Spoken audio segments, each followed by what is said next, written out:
Nós falávamos ontem que Satanás foi preso durante 1000 anos. Agora, nós vamos dar continuidade a partir do versículo 4. Quero ler ele novamente. Vamos, então, dar continuidade a partir do 5.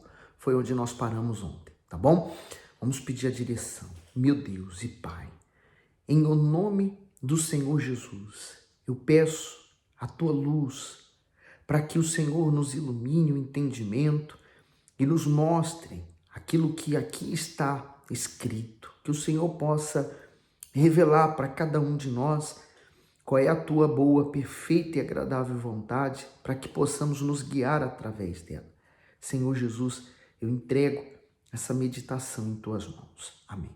No versículo 4, e vi tronos e assentaram-se sobre eles, e foi-lhes dado o poder de julgar, e vi as almas daqueles que foram degolados pelo testemunho de Jesus e pela palavra de Deus, e que não adoraram a besta, nem a sua imagem, e não receberam sinal em suas testas, nem em suas mãos, e viveram e reinaram com Cristo durante 1000 anos. Então, só relembrando que essas pessoas aqui, que estão agora reinando junto com o Senhor Jesus, são aquelas que morreram em Cristo, que foram arrebatadas em Cristo, e que depois, na grande tribulação, pagaram com a própria vida, né? Mas elas venceram e agora estão aqui assentadas em trono reinando. Aí o 5 diz, mas os outros mortos não reviveram, até que os 1000 anos se acabaram. Essa é a primeira ressurreição. E o comentário do bispo diz assim, a primeira ressurreição foi e é a esperança viva dos cristãos de todos os tempos, tendo como base a ressurreição do Senhor Jesus e o que ele prometeu aos que creem no seu nome. Está em João 11, 25. Disse-lhe Jesus, eu sou a ressurreição e a vida. Quem crê em mim, ainda que esteja morto, viverá. Porque, na verdade, nós não somos um corpo que temos uma alma. Nós somos uma alma que temos um corpo. Então, a minha alma, nesse momento, está possuindo este corpo terreno. Mas é óbvio que se eu morrer agora, esse corpo terreno vai se desfazer como um pó na terra. Mas, diferente da alma, ela é eterna, é indestrutível. Ela, então, vai passar a eternidade em algum lado, ou no inferno, né? Aliás, eternidade não, corrigindo. Ela vai passar alguns momentos no inferno à espera do julgamento ou na eternidade com Deus, também à espera do julgamento. Então, quando houver o julgamento, quem está salvo vai entrar no gozo do Senhor. Mas quem está perdido, esse aí vai passar o dano da segunda morte. Então, é por isso que ele fala, né? Mas ainda que morra, viverá. Porque, na verdade, a alma, ela vai passar a ter vida eterna. E como o Senhor Jesus recebeu um novo corpo glorificado, assim aqueles que estiverem salvos vão receber um novo corpo também glorificado. Em 1 Coríntios 6,14 diz, ora, Deus que também ressuscitou o Senhor, nos ressuscitará a nós pelo seu poder. Somente aqueles que suportaram todas as tribulações, perseguições, difamações e injustiças, que não se entregaram ao pecado, que resistiram a todas as investidas do diabo e que não negaram a sua fé, farão parte da primeira ressurreição. Para estes, não haverá nenhum julgamento e tampouco condenação. Eles reinarão com Jesus durante o milênio e serão sacerdotes dele e do Deus Pai. Os demais que ficarem para a segunda ressurreição, o qual acontecerá depois do milênio, serão levados para o grande julgamento do trono branco, onde receberão a condenação eterna no lago que arde com fogo e enxofre, pois morrerão sem a salvação. E aí vamos conferir Daniel 12, 2. E muitos dos que dormem no pó da terra ressuscitarão, uns para a vida eterna e outros para a vergonha e desprezo eterno. Não vos maravilheis disto, porque vem a hora em que todos os que estão nos sepulcros ouvirão a sua voz, e os que fizeram o bem sairão para a ressurreição da vida, e os que fizeram o mal para a ressurreição da condenação. Então, fica bem claro para nós, né? Que aqui vai haver essa divisão. Imagine, aquela pessoa que fez injustiças e mais injustiças, e ela sempre se deu bem em tudo que ela fez. Ela plantou tudo que é ruim, mas ela sempre se deu bem, sempre saiu por cima. Mas vai chegar um dia, e é esse aqui, em que ela será condenada pelas atitudes que ela teve. Então, quer dizer, se sair bem aqui nesse mundo, os incrédulos se saem, muita gente se sai bem. Mas se sair bem na eternidade, é que vai ser a diferença. Então, por isso que eu falo, vale a pena você se manter fiel ao Senhor Jesus, plantando o que é bom e fazendo o que é certo, porque lá na frente vai haver essa diferença. E é essa diferença que o Senhor Jesus está prometendo. Quem fez o que é errado, infelizmente vai ressuscitar, mas vai ser lançado no lago de fogo e enxofre. Mas quem fez o que é bom, vai gozar de tudo quanto o Pai e o Filho têm preparado para eles. E só para terminar aqui, infelizmente, estes serão a maioria. E é verdade, né? No comentário do bispo, muitos, infelizmente, não aceitam, rejeitam, né? Seguir, obedecer, sacrificar suas vontades. Elas querem o caminho mais largo, a porta mais larga, e ignoram o caminho estreito, a porta estreita. Minha amiga, meu amigo, pensa bem, vale a pena você sacrificar hoje suas vontades para que amanhã você possa entrar no gozo do Senhor Jesus. O 6. O 6. Bem-aventurado o santo, aquele que tem parte na primeira ressurreição. Sobre estes não tem poder a segunda morte, mas serão sacerdotes de Deus e de Cristo e reinarão com ele 1000 anos. Então, antes do julgamento, porque nós vamos ver isso talvez no capítulo 21, se eu não estou em erro, nós vamos ver grandes e pequenos, ricos e pobres diante do trono, para serem julgados. Aqui não. Aqui eles vão ressuscitar para reinar com Cristo aqui ainda, na terra. Vamos dar continuidade agora no 7. E acabando-se os 1000 anos, Satanás será solto da sua prisão. Aí o comentário do bispo, ele diz assim, Satanás será solto. Note que ele não se soltou, mas foi solto. Pode parecer estranho que o arqui-inimigo de Deus e da humanidade seja solto de sua prisão. Mas isso tem que acontecer, conforme escreve o apóstolo João. A soltura de Satanás será necessária por pouco tempo, versículo 3, né? Para que haja o exercício da justiça divina, pois tudo está sob o controle do Altíssimo. Eu fiquei aqui pensando, né? Olha só, essas correntes aqui, elas seguraram Satanás. Mas não foi a corrente, porque Satanás tem força. Na verdade, foi a palavra de autoridade, que vem do Senhor Jesus, que o mandou prender. Então, a palavra, ela tem poder, é a palavra. Aí eu fiquei pensando também, né? Engraçado, o Senhor Jesus virá para reinar aqui embaixo, na terra. E ele vai reinar. Mas quantos judeus hoje, né? Que eles estão à espera desse Messias que virá para reinar. E eles esqueceram que primeiro os planos de Deus são diferentes dos deles. Então eles ignoraram Jesus agora, porque eles estão à espera do Messias. Mas aqui nesse período já era, já acabou, esgotou todas as chances. Quantos judeus morreram à espera do Messias sem que ele viesse? E perderam a oportunidade de crer no Senhor Jesus e ressuscitar no último dia. É triste, mas é a realidade. 8. E sairá a enganar as nações que estão sobre os 4 cantos da terra, Gog e Magog, cujo número é como a areia do mar, para as ajuntar em batalha. O comentário do bispo diz, e sairá a enganar as nações. Este será o último ato de rebeldia de Satanás contra Deus. A sua rebeldia nasceu do seu orgulho, pois ele tinha a pretensão de ser semelhante ao Altíssimo e de ser adorado como ele. Isaías 14, do 13 a 14. E tu dizias no teu coração, eu subirei ao céu, acima das estrelas de Deus, exaltarei o meu trono. E no monte da congregação me assentarei aos lados do norte. Subirei sobre as alturas das nuvens e serei semelhante ao Altíssimo. Então quer dizer, o diabo ele nutria dentro dele um desejo que era errado, né? Por isso que se tornou iniquidade, porque ele planejou. Então ele começou a convencer a terça parte de anjos a seguir ele e adorar a ele. Por isso que ele convence também o ser humano a fazer tudo que agrada a ele, porque o que agrada a ele glorifica a ele. Só que ele é um ser perverso já de natureza dele, porque ele se corrompeu.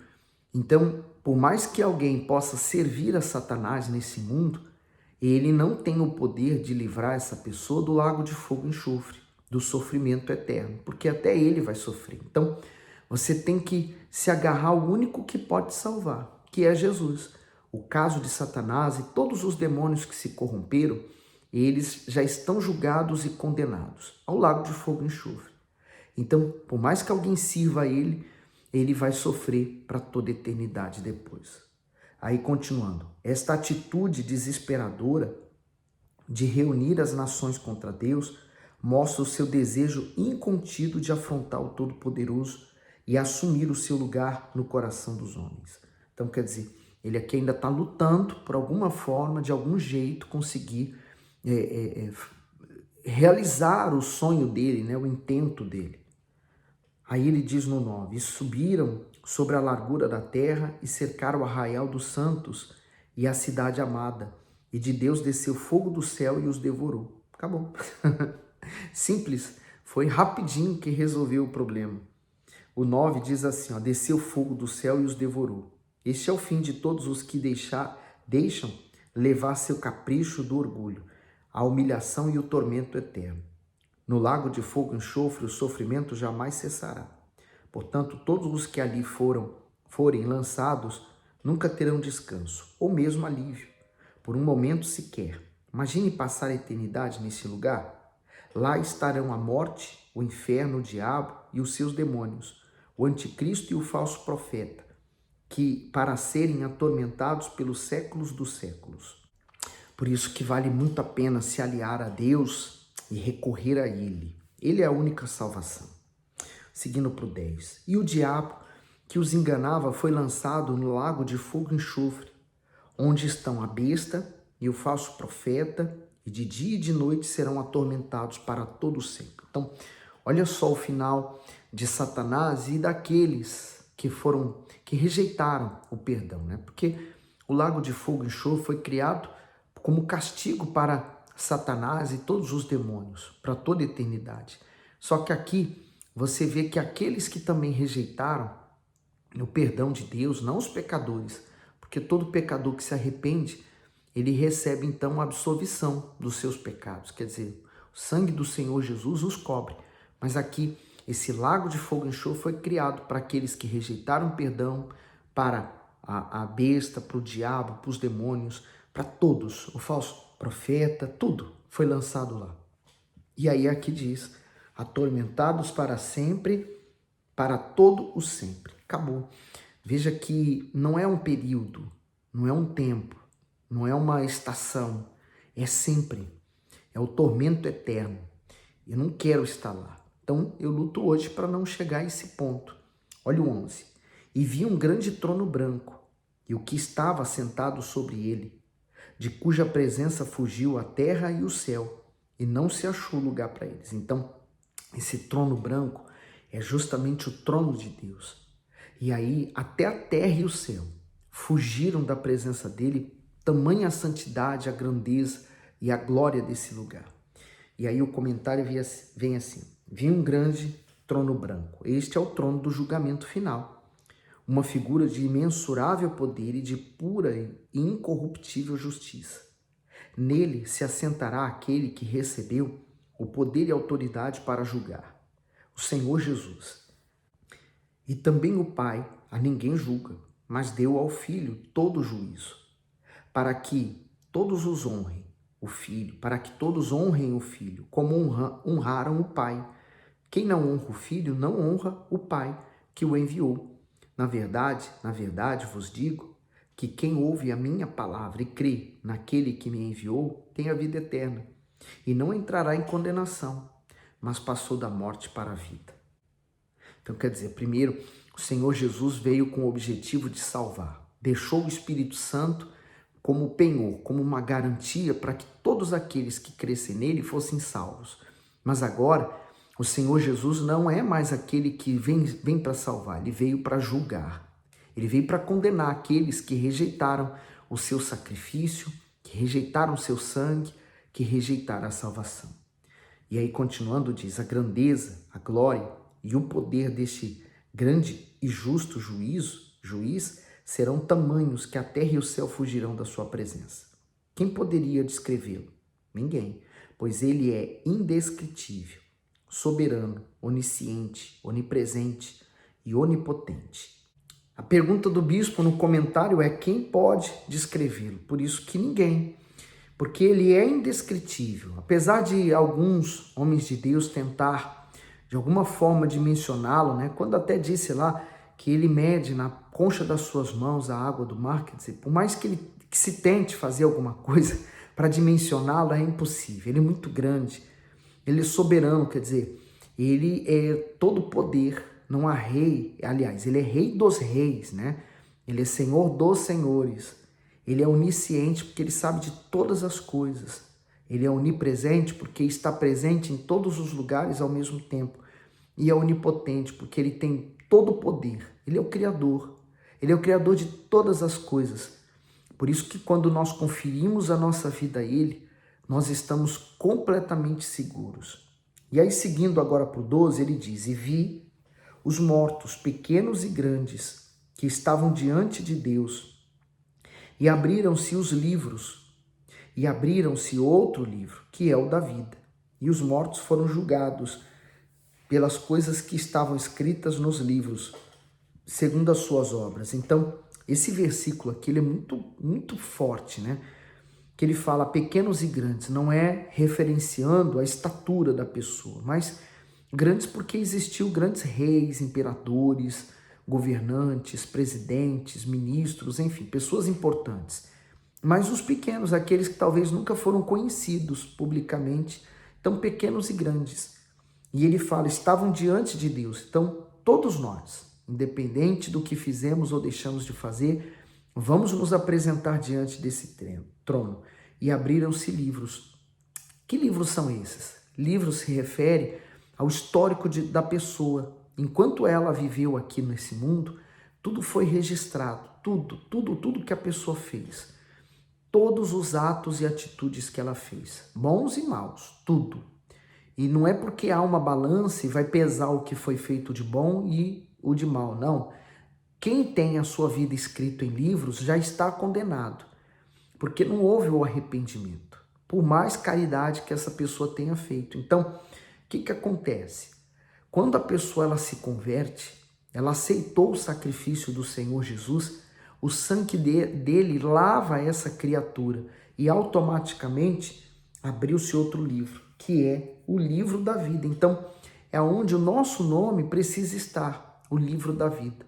Então, aqueles que se salvaram, aqueles que se entregaram a Jesus, que creram no sangue do Senhor Jesus, hoje tem o seu nome escrito no livro da vida. E esse livro com as histórias, esse livro onde está o histórico dela, a Bíblia diz que Deus apagou. Ele apaga o nosso passado, ele esquece. Em outros versículos da Bíblia, ele fala que ele jogou no mar do esquecimento, quer dizer, para que não seja mais lembrado, porque agora só o que importa é que o nome dela está escrito no livro da vida. E os mortos foram julgados pelas coisas que estavam escritas nos livros, segundo as suas obras. Então, esse é o julgamento. Porque há muita gente, o Senhor Jesus falou isso, que vai chegar diante dele pensando que estava tudo bem. Porque expulsou demônios, porque pregou a Bíblia, porque falou dele, do nome dele para muita gente, mas infelizmente essas pessoas, Jesus vai dizer o seguinte: eu nunca vos conheci. E seguindo para o 13, ele diz: e deu o mar os mortos que nele havia. E a morte e o inferno deram os mortos que neles haviam. E foram julgados, cada um segundo as suas obras. Então, todas as pessoas vão passar diante do tribunal divino. Todas. Independente da altura em que morreu. Ah, mas já não existe mais corpo. Sim, é verdade. Esse corpo, ele vai se deteriorar. Como eu falei, né? nós somos, na verdade, uma alma que possuímos um corpo. O comentário diz o seguinte: e vi os mortos. Após o milênio, ocorrerá a segunda e última ressurreição dos mortos. Como vimos, a terra e o céu fugirão da presença do Altíssimo. Mas aqueles que serão julgados, condenados e lançados na perdição eterna não poderão fugir. Nesse grande tribunal divino estarão reunidos todos os seres humanos que em vida rejeitaram o Filho de Deus. Por isso, não haverá ninguém que possa defender a causa deles. Nenhum advogado, nenhum defensor, nenhum intercessor, ninguém. Não importa se nesta vida foram ricos ou pobres, ilustres ou desconhecidos, sábios ou incultos, pois não haverá distinção de classe social. E eu tô aqui pensando, né? Quer dizer, vai ser julgado. Essas pessoas vão para o trono para serem julgadas. E, infelizmente, não há mais um advogado. Nesse momento, nós temos Jesus como o nosso advogado. Então, se nós cometemos um pecado, o Senhor Jesus é o nosso advogado fiel diante do Pai.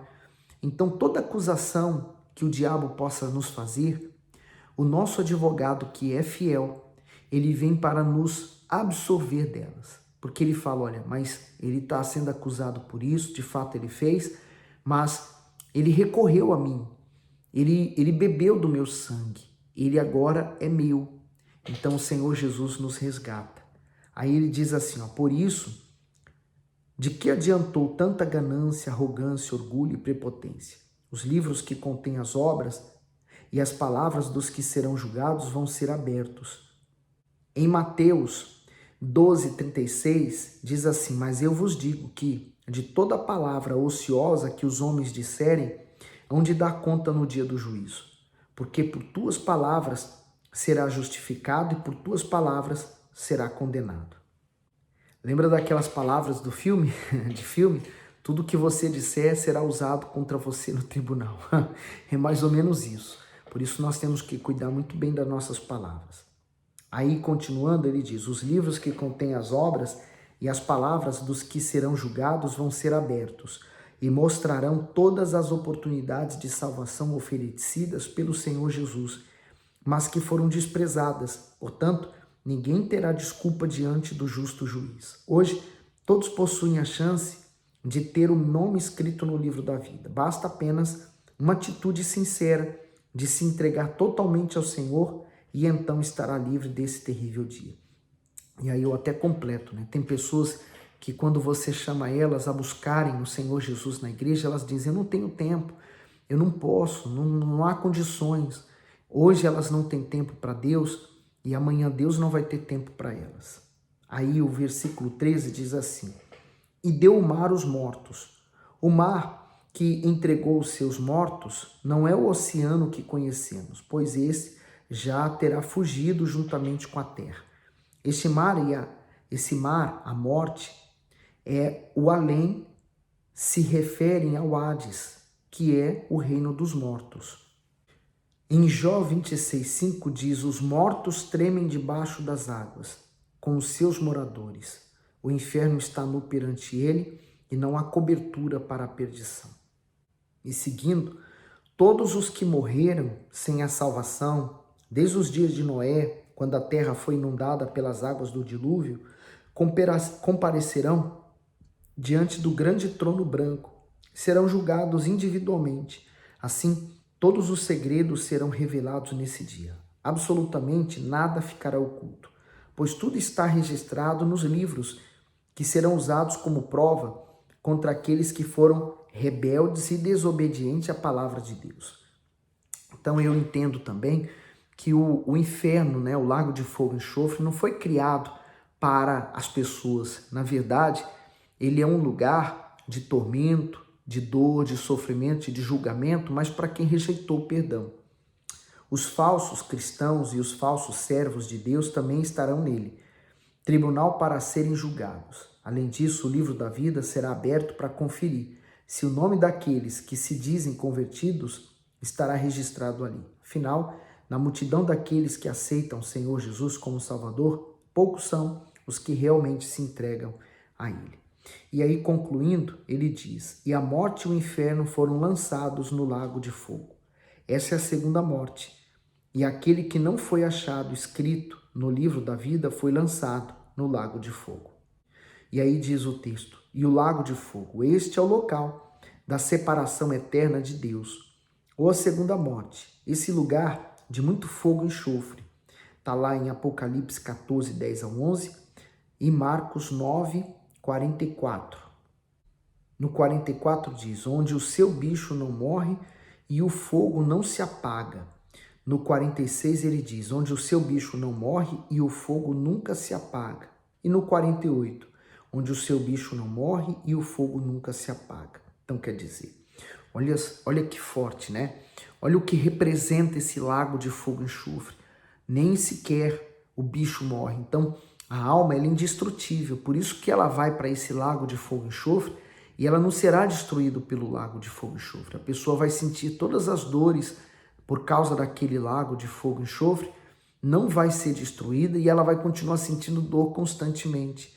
Eu acho que a pior dor também é aquela da consciência, né? Porque ela soube, ela teve conhecimento de que ela poderia ter evitado aquele lugar e ela não fez nada para ter evitado.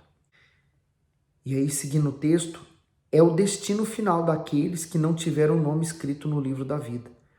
Por isso passarão a eternidade com o diabo e todos os seus demônios, com o anticristo, com a besta, o próprio inferno e a morte serão lançados nesse ambiente tão terrível. Quer dizer, a morte já não terá mais o poder de matar, pois ela própria estará dentro do lago de fogo. Em 1 Coríntios 15, 26, ele diz: ora, o último inimigo que há de ser aniquilado é a morte.